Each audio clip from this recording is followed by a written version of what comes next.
فراخ محشية رز بالخلطة وكبد وقوانص من غير فرن، تسوية مظبوطة وطعم يدوخ.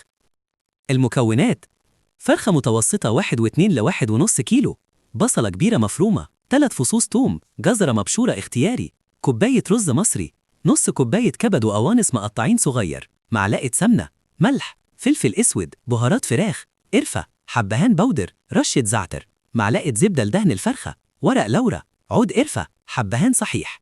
طريقة التحضير خطوة بخطوة. أولاً، خلطة الرز بالكبد والقوانص. سخني السمنة في طاسة. شوحي البصل لحد ما يصفر. ضيف الثوم وشوحيه. ضيف الكبد والقوانص وقلبي لحد ما يقفلوا لونهم.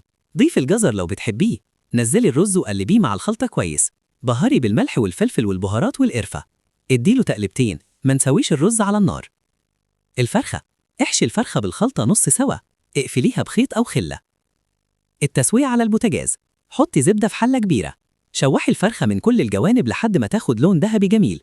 ضيفي بصلة مقطوعة زائد ورق لورا زائد حبهان زائد عود قرفة. غطي الفرخة بمية سخنة لحد نصها بالظبط، مش أكتر. علشان تستوي بالبخار مش بالسلق. علشان الجلد يفضل ماسك نفسه. علشان الرز جواها يكمل سوا ويبقى مفلفل مش معجن.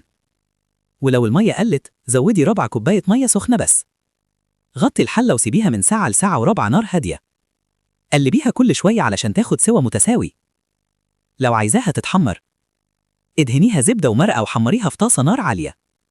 التقديم: رز مفلفل، كبد وقوانص متوزعين، فرخة طرية رهيبة، وريحة تفتح النفس. سفرة تبسطك قدام أي حد. اعملي لايك وشير علشان نوصل لأكتر عدد ممكن.